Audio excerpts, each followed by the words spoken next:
কৃষক ও শ্রমজীবীদের স্বার্থবিরোধী নীতির বিরুদ্ধে লাল ঝান্ডার দীপ্ত মিছিল অনুষ্ঠিত হলো খোয়াইয়ে।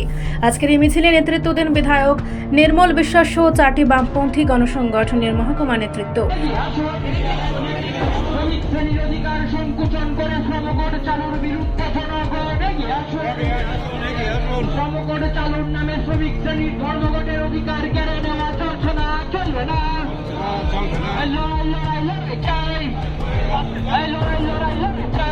ঐতিহাসিক কৃষক আন্দোলনের ৫ম বর্ষপূর্তি উপলক্ষে আয়োজিত এই মিছিলে কেন্দ্রের শ্রমজীবী বিরোধী শ্রম কোড বাতিলের দাবি জোরালোভাবে উঠে আসে।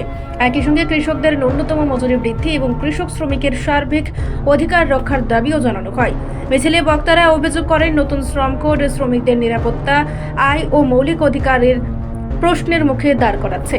পাশাপাশি কৃষক সংকট কাটাতে কৃষক বান্ধব নীতি প্রণয়ন ও বাস্তবায়নের দাবি জানান তারা। খোয়াইয়ে এই বামপন্থী মিছিলকে কেন্দ্র করে এলাকা জুড়ে উত্তাল ছিল গণ আন্দোলনের স্লোগান। কৃষক ও শ্রমজীবী মানুষের দাবি দেওয়া নিয়ে আগামী দিনে আরও বৃহত্তর আন্দোলনের হুঁশিয়ারিও দেন নেতৃত্ব।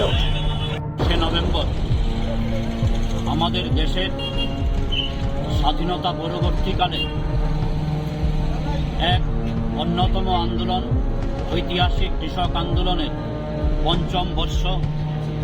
আজকের এই দিনে দেশ জুড়ে সংযুক্ত কিষাণ মোর্চা এবং কেন্দ্রীয় ট্রেড ইউনিয়নগুলি আজ মিছিল জমায়েত কর্মসূচি গ্রহণ করেছে এবং আজকের এই কর্মসূচির মাধ্যমে বিশেষ করে এই সময়ে আমরা লক্ষ্য করছি কেন্দ্রের বিজেপি সরকার আমাদের দেশের শ্রমিক শ্রেণীর অধিকার কেড়ে নেওয়ার লক্ষ্যে সেখানে শ্রম কোড চালু করেছেন।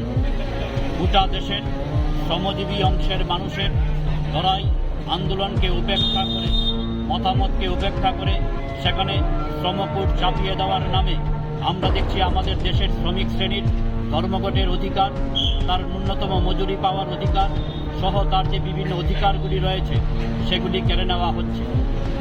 তার পাশাপাশি এই শ্রমকোটের বিরুদ্ধে যেমন আমরা প্রতিবাদ জানাচ্ছি, আমরা দাবি জানাচ্ছি আমাদের দেশের কৃষকদের উৎপাদিত ফসলের সহায়ক মূল্য প্রদান করবার জন্যে, আমাদের দেশের কৃষি শ্রমিকদের ন্যূনতম মজুরি প্রদান করবার জন্যে।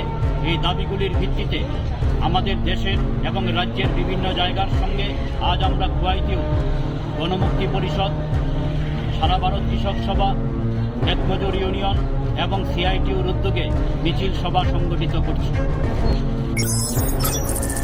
রিপোর্ট সংবাদ প্রতীক্ষা।